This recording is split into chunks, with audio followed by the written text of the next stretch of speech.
प्यारे श्रोताओं, हम आज आपको आत्मदेव की कथा का प्रसंग सुनाने जा रहे हैं। तो आइए सुनते हैं आत्मदेव की कथा। ये ज्ञान भक्ति के चर्चे हैं, स्वर्ग या मुक्ति की इच्छा है। अब सुनो दशा उन लोगों की जिनको जनधन की आशा है। दक्षिण में आत्मदेव नामी सज्जन सीधा सा ब्राह्मण था। पंडित था और चतुर भी था, साधु था, ब्रह्म परायण था। ये एक आत्मदेव नामक ब्राह्मण की कथा है, जो सज्जन और सीधे साधे ब्राह्मण थे, पंडित भी थे और काफ़ी चतुर भी थे, साधु भी थे और ब्रह्म परायण भी थे। तो आगे सुनिए कि धुंधली नाम उसकी नारी, मानो वंश की ग्रह दशा थी। स्वामी जितना ही सज्जन था, उतनी ही नारी कर्कशा थी। यानी उनकी जो पत्नी थी वो बड़ी कर्कशा थी।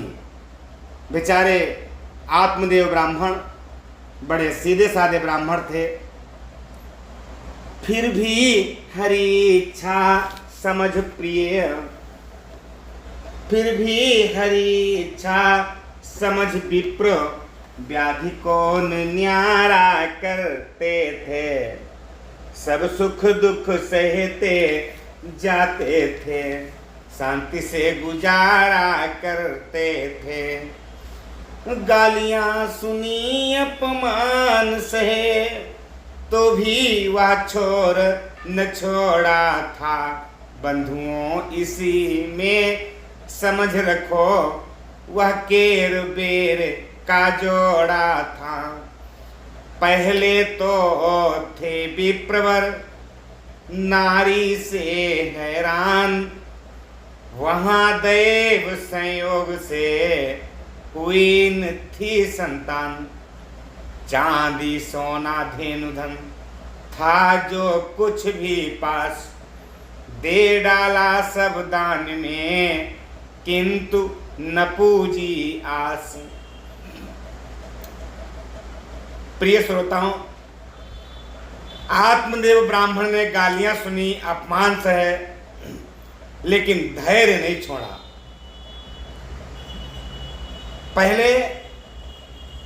सबसे पहले दुख ये था ब्राह्मण के पास कि बेचारे वो अपनी नारी से हैरान थे, परेशान थे। वहीं दूसरी तरफ संयोगवश उनको कोई संतान नहीं थी।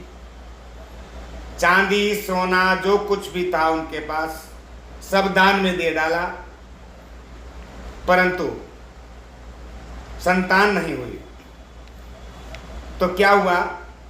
संतान अब हो सकती है, जब विप्रदेव ने जान लिया, तब मरने का निश्चय करके घर बार छोड़ प्रस्थान किया। वन में पानी ढूंढने लगा, वह मरने का अभिलाषी भी।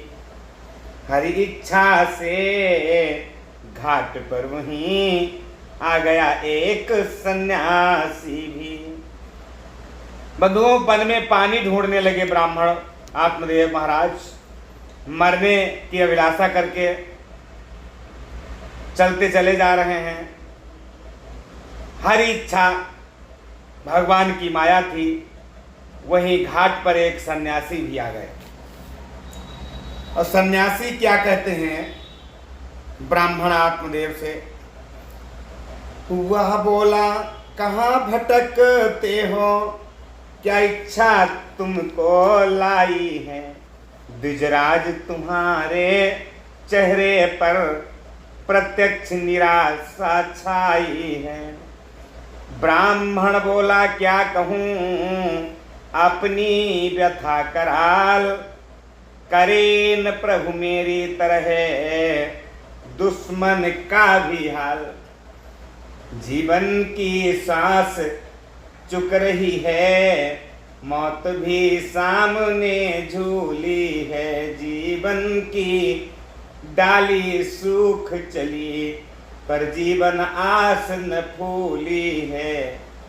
भगवन ऐसा है कौन जतन, जिसका कर चुका विधान नहीं।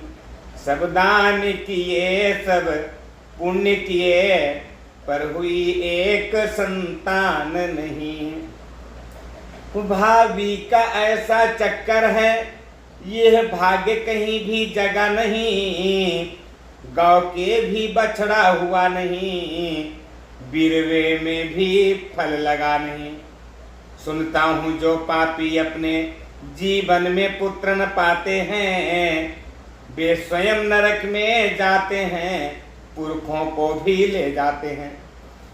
कहने लगे ब्राह्मण आत्मदेव कि प्रभु, मैंने सुना है कि जो पापी अपने जीवन में पुत्र नहीं पाते हैं, वे स्वयं तो नरक को जाते ही हैं, साथ में पुरखों को भी ले जाते हैं।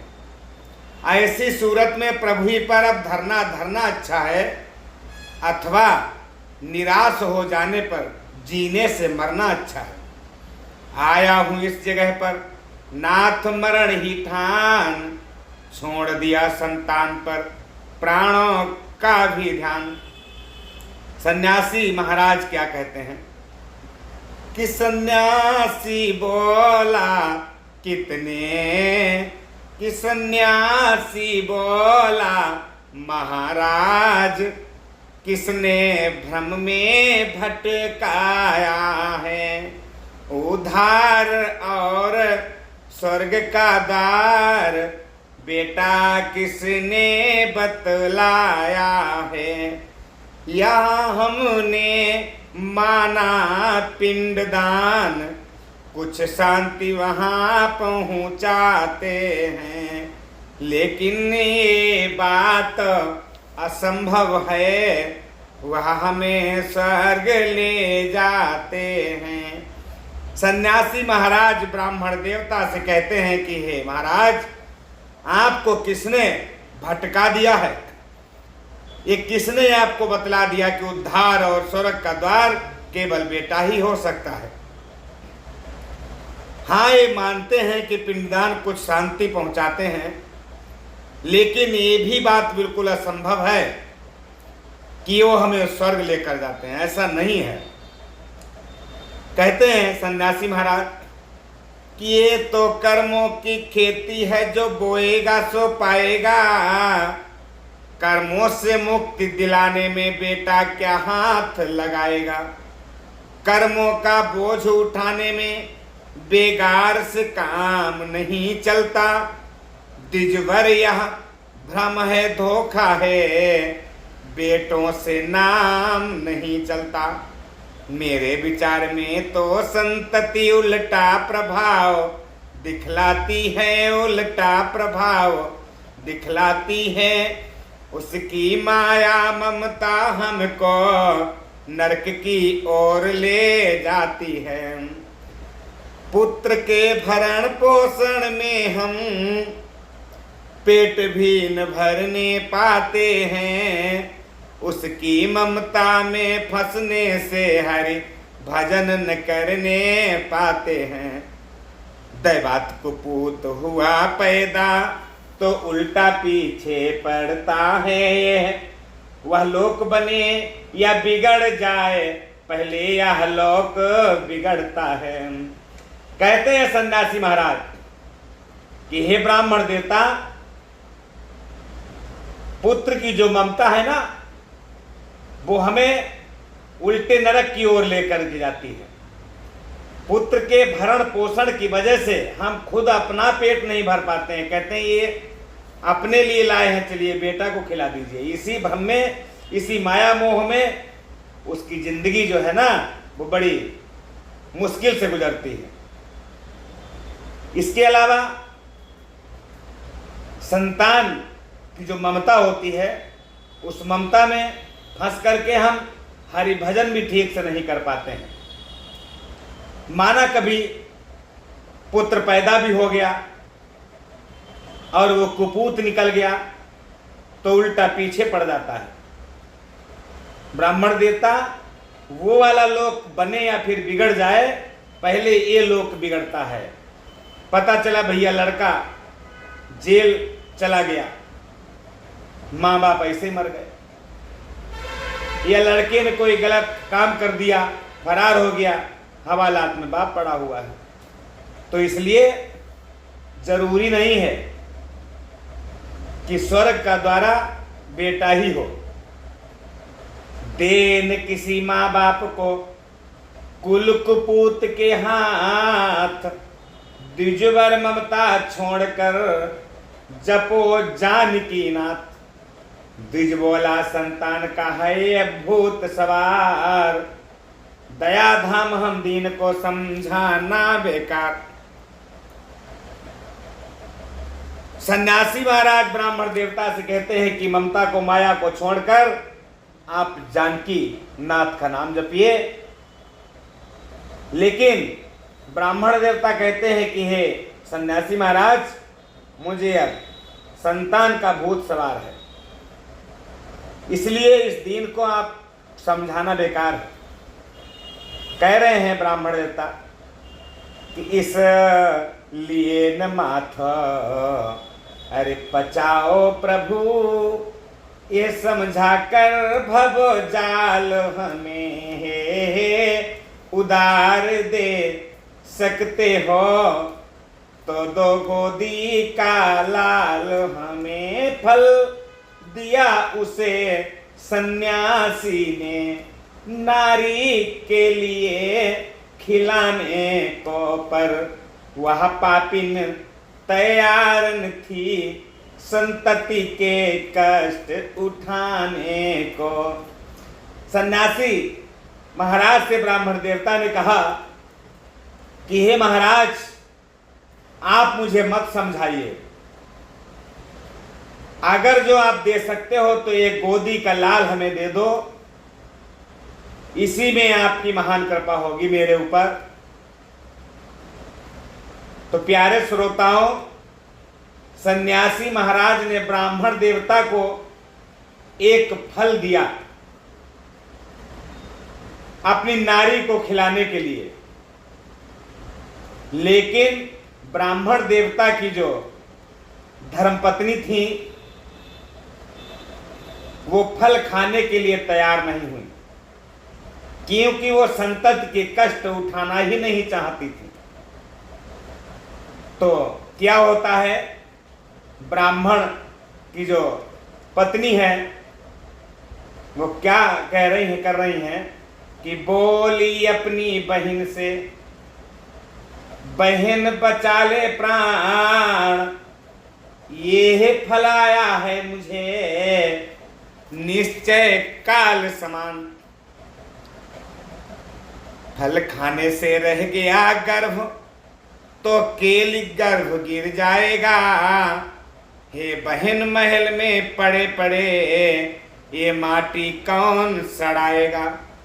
खाना पीना श्रृंगार खेल आप ही आप छूट जाएंगे। हे बहन प्रसव की पीरों से बेमौत प्राण घुट जाएंगे।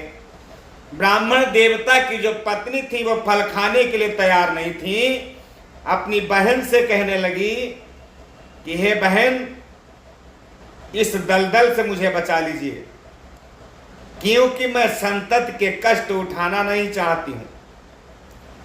खाना पीना श्रृंगार खेल कूद ये सब अपने आप ही छूट जाएगा। हे बहन, हमसे प्रसव की पीड़ा नहीं सही जाएगी, मेरे प्राण घुट जाएंगे, बेमौत मर जाऊंगी।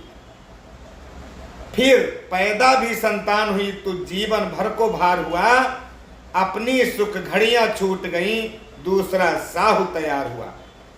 वह गंदापन मल मूत्र बहन मुझसे न संभाला जाएगा। उस 8 पहर की चक चक में जीना बवाल दिखलाएगा। इसलिए उपाय सोच बहना, इस पिच जाने से बची रहूं, फल का फल भी फल दिखला दे, मैं फल खाने से बची रहूं। दोनों मिलकर के एक उपाय सोचती हैं। वो कहती है कि ये फल जो है ये अपना प्रभाव भी दिखला दे और मैं फल खाने से बची भी रहूं। वह बोली, मत कर बहन इसकी कुछ परवाह, खोल रखी है देव ने पहले ही से राह। क्या राह खोल रखी है देव ने कि फल आए जितना समय हुआ उतना ही गर्भ हमारा है। अब अपने पति को बातों में बहकाना काम तुम्हारा है। मेरा बेटा अपना बेटा, मेरा बेटा अपना कहकर बातों में उन्हें भुला लेना, फिर दूध बढ़ाने की मिस से मुझको भी यहीं बुला लेना। कहती है उसकी बहन की फल को आए जितना समय हुआ है उतना ही समय का मेरा गर्व है। अब आगे अपने पति को समझाने का काम केवल तुम्हारा है, उसको समझाइए और मेरा बेटा अपना कह करके उनको समझा देना कि ये मेरा ही बेटा है। उसके बाद क्या करना है, दूध बढ़ाने की से मुझको भी यहीं बुला लेना, मुझे बुला लेना। ठहर गई इस भांति से उन दोनों की राय, लुका छिपा कर गाय को आ फल दिया खिलाए। मिली बहन से बहन को कुछ दिन में संतान, गौ से भी बछड़ा हुआ लेकिन मनुज समान। प्यारे श्रोताओं, इस तरह से दोनों बहनों की राय बन गई। अब हुआ क्या कि जो ब्राह्मण देवता सन्यासी महाराज से फल ले करके आए थे, वो फल उनकी पत्नी ने छिपाकर एक गाय को खिला दिया। इधर बहन को कुछ दिनों में संतान भी मिल गई, लेकिन श्रोताओं, जिस दिन उसकी बहन के पुत्र हुआ ठीक उसी दिन गाय के भी एक बछड़ा हुआ। लेकिन बछड़ा वो कैसा था, एकदम मनुष्य के जैसा। अब नामकरण संस्कार होता है, ज्योतिषी आते हैं तो ज्योतिषी नाम क्या रखते हैं कि बेटे का नाम धुंधकारी ज्योतिषियों ने बतलाया है, एवं उस गौ के बछड़े का गोकर्ण नाम ठहराया है। नाम के साथ गुण का प्रमाण दोनों दे रहे नाम धारी। गौ के समान के कान वहां वो था प्रत्यक्ष धुंधकारी। बेटे का जो बेटा हुआ उसका नाम ज्योतिषियों ने धुंधकारी बतलाया, और जो गौ का बछड़ा हुआ था ना उसका नाम गोकर्ण रखा गया। नाम के साथ साथ दोनों के गुण भी बताए गए। ब्राह्मण ने माना उन्हें अपने लिए समान, पालन पोषण का रहा एक रूप से धान। ब्राह्मण ने दोनों को अपना पुत्र मानकर उनका पालन पोषण किया। एक रूप भोजन बसन, एक रूप की चाह, पर चलते ही चल पड़ी अपनी अपनी राह।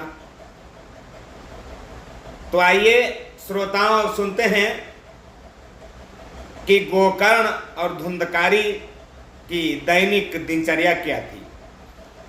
तो गोकर्ण सुबह से अरे संध्या तक पूजन में समय बिताने लगा, और खल नीचे धुंधकारी, लेकिन वैश्याओं के घर जाने लगा।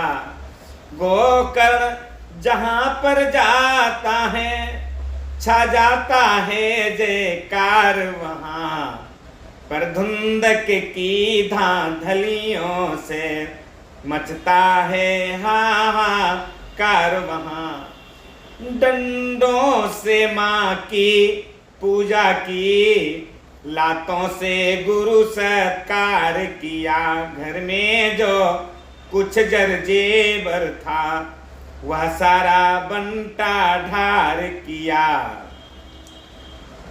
प्यारे श्रोताओं, गोकर्ण सुबह से संध्या तक पूजन करने लगा, सारा समय पूजन में बिताने लगा, लेकिन जो धुंधकारी था, धुंधकारी जो था वो गलत रास्ते पर चल गया।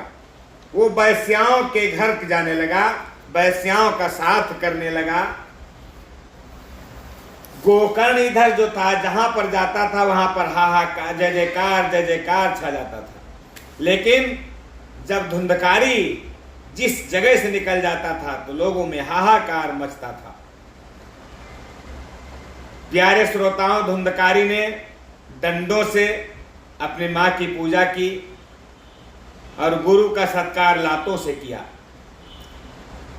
घर में जो कुछ भी था सब बेच डाला, सब बेच बेच के खा डाला। इधर ब्राह्मण देवता की अब आंखें खुली जब उनको कठिन क्लेश हुआ, बहुत बड़ा दुख हुआ। अब जब ये कष्ट हुआ तब उनको याद आए वो सन्यासी के उपदेश, जिस सन्यासी ने कहा था कि स्वर्ग के लिए, स्वर्ग जाने के लिए बेटा कोई आवश्यक नहीं है। आज उस सन्यासी के उपदेश ब्राह्मण देवता को याद आ रहे हैं। ब्राह्मण देवता ने गोकर्ण से रो रो कर अपने हृदय का हाल कहा। कहने लगे, हे बेटा, ये छाती का जो सोल है ये किस तरह से टलेगा? धुंधकारी तो हाहाकार मचा रहा है। इधर ब्राह्मण देवता गोकर्ण से कहते हैं कि तेरी करनी करतूतों से जितनी छाती सियराती है, उसके कर्तव्य देख करके उससे धूनी धधकाती है। मैं समझाता संतानों से हर हालत में सुख होता है, यह खबर थी दुष्ट का बाप इस तरह जन्म भर रोता है। कहते हैं गोकर्ण से उनके पिताजी कहते हैं, बेटा तुम्हारे जो कर्म हैं उन कर्मों को देख करके हृदय बड़ा प्रसन्न हो उठता है। वहीं धुंधकारी की जो हरकतें हैं, जो करतूतें हैं, जो अत्याचार है, उसको देख करके बेटा बड़ी परेशानी हो रही है। गोकर्ण ने कहा कि हे पिताजी, ये ध्यान आप छोड़ दीजिए। संसार में ऊंच नीच संतान होती रहती है, कोई सुख की दायनी होती है तो कोई दुख भी देती है, कुछ भली भी होती है, कुछ बुरी भी होती है। हे पिताश्री, ये तो जीवन की खेती है। संतान और धनधामों से आत्मा में कोई कांति नहीं होती पिताश्री। मैं तो इतना ही समझा हूं कि अब आप एक काम करिए, आप मेरी चिंता छोड़ दीजिए और धुंधकारी की चिंता छोड़ दीजिए। आप जाइए सीधे वन को, वन में जाकर के श्री रामचंद्र का भजन करिए। इसके अलावा आप कुछ मत करिए, सारी चिंताएं छोड़ दीजिए। प्यारे श्रोताओं, गोकर्ण की बात को सुनकर ब्राह्मण देवता वन को चले गए। इधर गोकर्ण भी कुछ दिनों के बाद चला गया। इधर अब क्या होता है, घर में कौन बचता है? धुंधकारी और धुंधकारी की मां। अब यहां का हाल सुनिए कि अब तो डंडा लेकर मां पर वह अत्याचारी धाया है। पूछने लगा, अरे पापिनी बता, घर का धन कहाँ छुपाया है? कल बतलाऊंगी रियों कहकर बच सकी उस समय दुखियारी। पर रात समय डर के मारे गिर पड़ी कुएं में महातारी। घर में पाई भी मिल न सकी, गांठ में न एक छदाम मिला। तब चोरी और डकैती ही उस व्यभिचारी को काम मिला। प्यारे श्रोताओं, इधर धुंधकारी जो था डंडा लेकर अपनी मां पर अत्याचार करने लगा। एक दिन क्या हुआ, अपनी मां की जमकर पिटाई की और पूछने लगा कि हे पापनी, ये बता, घर का जो धन है वो कहां छिपा के रखा है? अब बेचारी रात में वहां तीसरा कोई व्यक्ति नहीं, केवल धुंधकारी और उसकी मां। अब ये सोच करके कि ये कहीं रात में साफ न कर दे, तो ये कह करके, ये सोच करके उसने कहा कि बेटा आज मुझे छोड़ दो, मैं सुबह बता दूंगी कि कहां सारा धन धान्य रखा हुआ है। अनुनय विनय करने के बाद उसने, धुंधकारी ने जो है अपनी मां को छोड़ा। लेकिन हुआ क्या, रात में बेचारी डर के कारण जा करके कुएं में गिर गई। था ही नहीं कुछ घर में जो बताती। अब इधर इसने ये सोचा कि आज जैसे तैसे बची, कल न बताया तो फिर डंडा से सेवा करेगा, तो बेचारी कुएं में ही गिर गई। अब घर में देखा, मां तो गई लेकिन घर पूरा खंगाल डाला, कहीं कुछ न मिला। जब घर में कुछ नहीं मिला तो इस बेचारी को चोरी और डकैती का काम मिला। इधर वैश्या ने देखा और मन में विचार किया कि जिस तरह से अपनी मां को खा गया, ठीक उसी तरह मुझे भी एक दिन खा जाएगा। और ये ठगी डकैती का जो इसका पेशा है, ये एक न एक दिन अपना प्रभाव जरूर दिखलाएगा। ये तो जाएगा, साथ में मुझे भी लेकर के जाएगा।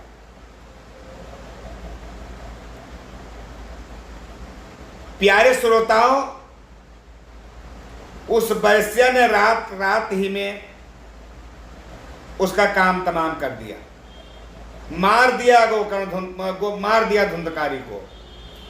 लेकिन मरने के बाद भी इसे विश्राम नहीं मिला। आशाओं का खेत उजड़ गया इसका। अंत में जब मरने के बाद धुंधकारी जो था बड़ा भयानक प्रेत हुआ।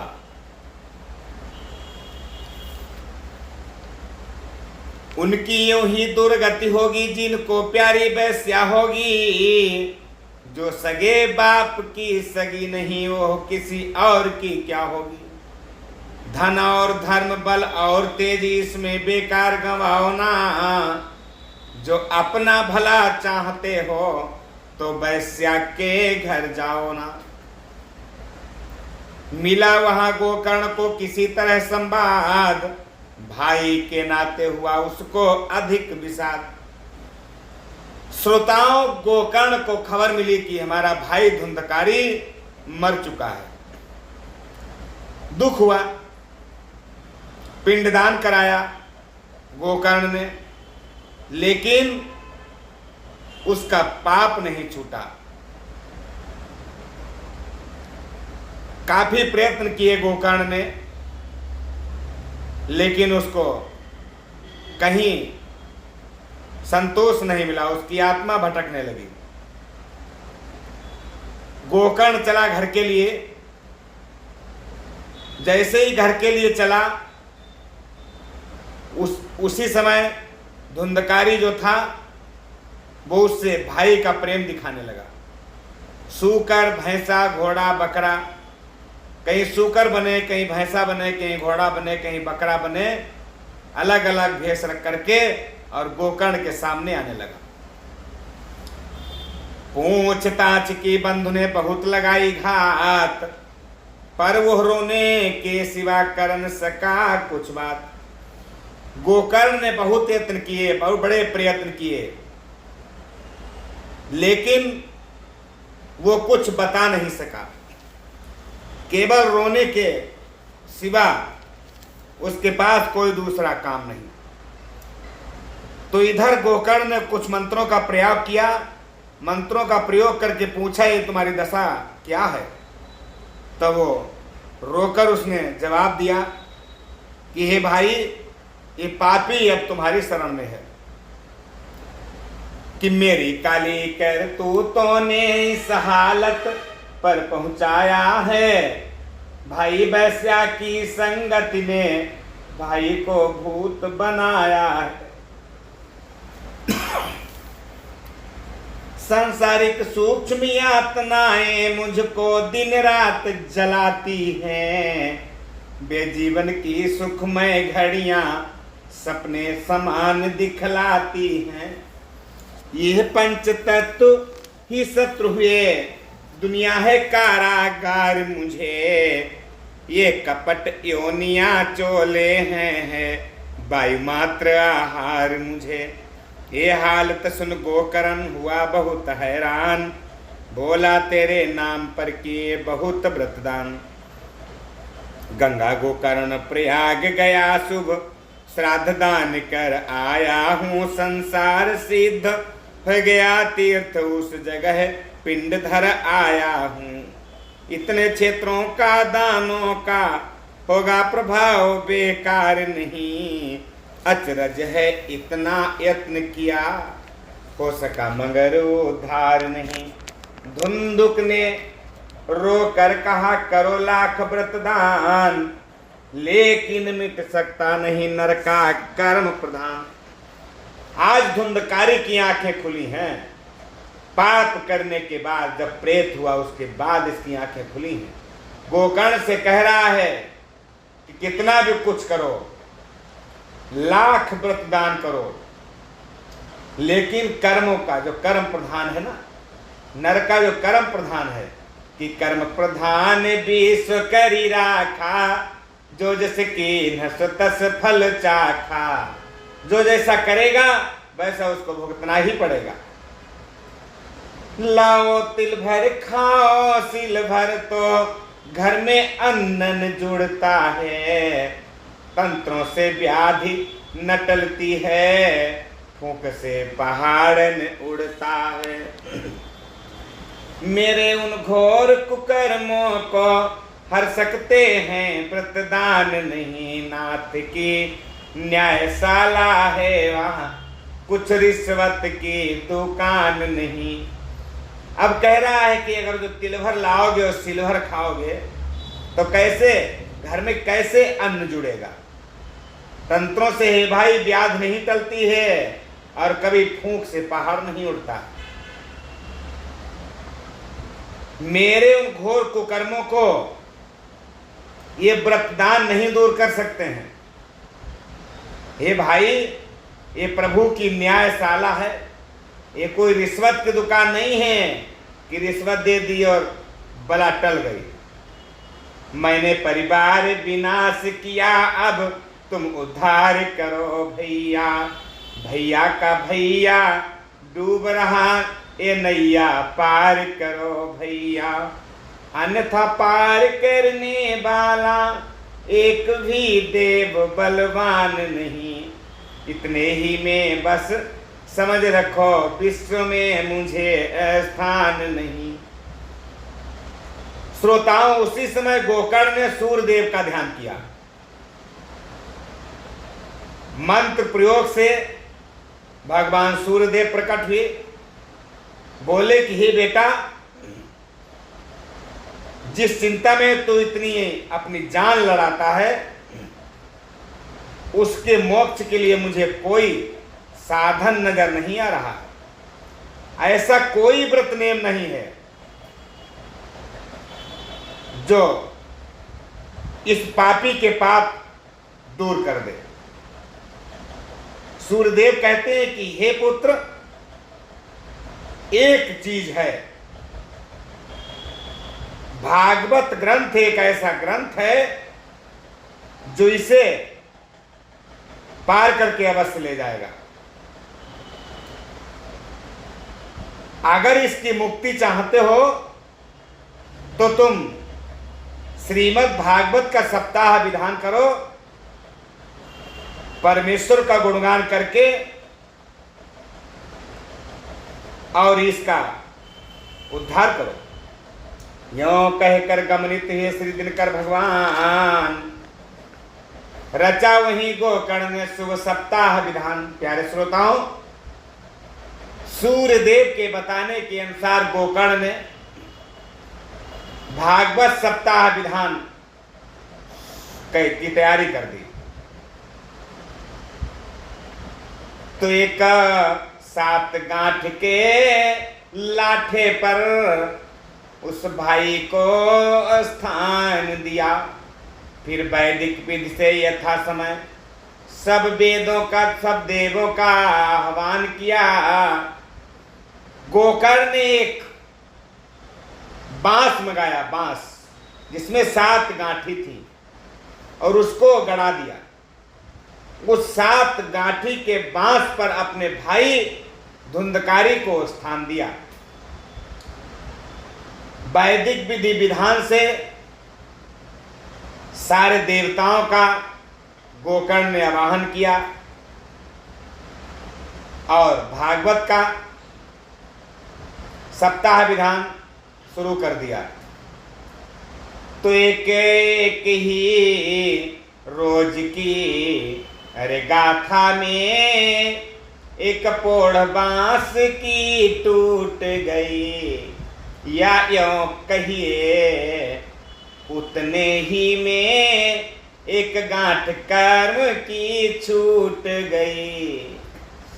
प्यारे श्रोताओं, पहले दिन जब भागवत की कथा की गोकर्ण ने, तो उस लट्ठे की एक गांठ टूट गई।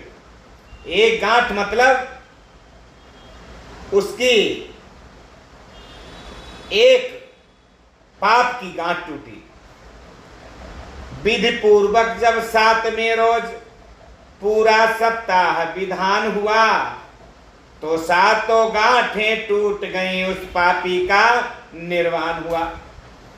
इसी तरह से श्रोताओं, 7 दिनों तक सप्ताह विधान चला।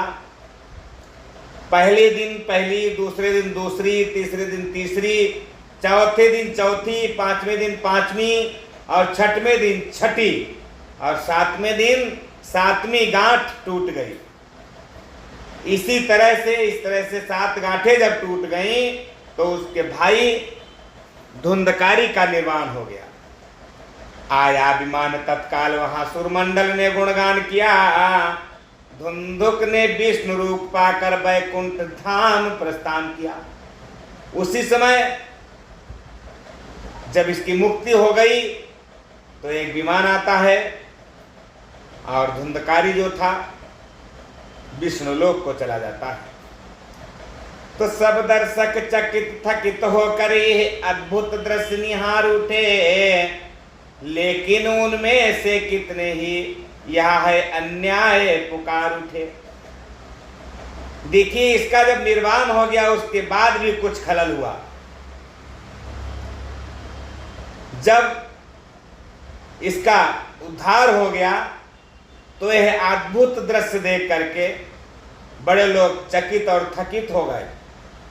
कुछ लोग उनमें से चिल्लाने लगे कि यह तो अन्याय है।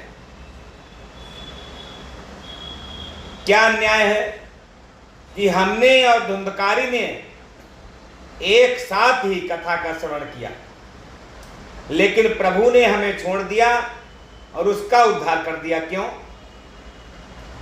तब गोकर्ण कहते हैं कि देखिए, ये बात ठीक है कि आपने और धुंधकारी ने एक साथ कथा श्रवण का प्रारंभ किया और अंत तक सुनी, लेकिन सुनने सुनने में अंतर होता है। कैसा? कि सब श्रोता श्रोता रूप नहीं, कुछ सोते और सरौते हैं, इसलिए कथा सुनने पर भी फल नहीं एक से होते हैं। कहते हैं गोकर्ण की श्रोता श्रोता रूप नहीं, हर श्रोता श्रोता नहीं होता। उन श्रोताओं में कुछ श्रोते भी हैं और कुछ सोते भी हैं, कुछ सरौते भी हैं।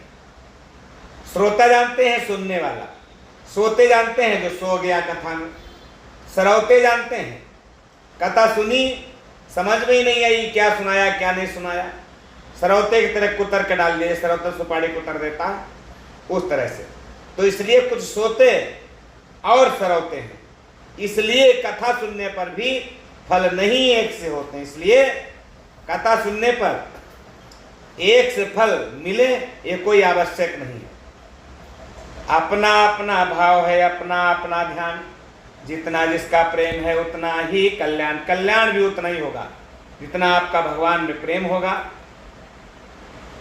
यदि तुम भी मोक्ष चाहते तो हो तो उसी भांति से मनन करो। मैं फिर से गाथा कहता हूँ, तुम फिर श्रद्धा से श्रवण करो। विधि पूर्वक सब श्रोताओं ने फिर से प्रभु का आह्वान किया, श्रद्धा समेत गाथा सुनकर वैकुंठ धाम प्रस्थान किया। उसके बाद गोकर्ण ने फिर से सप्ताह विधान किया। सभी ने कथा को सुना और वैकुंठ धाम को प्रस्थान कर दिया। बोली विष्णु भगवान की जय। तो श्रोताओं, एक गोकर्ण धुंधकारी की कथा समापन हुई। अगली बार फिर मिलेंगे किसी अच्छी और मार्मिक कथा के साथ।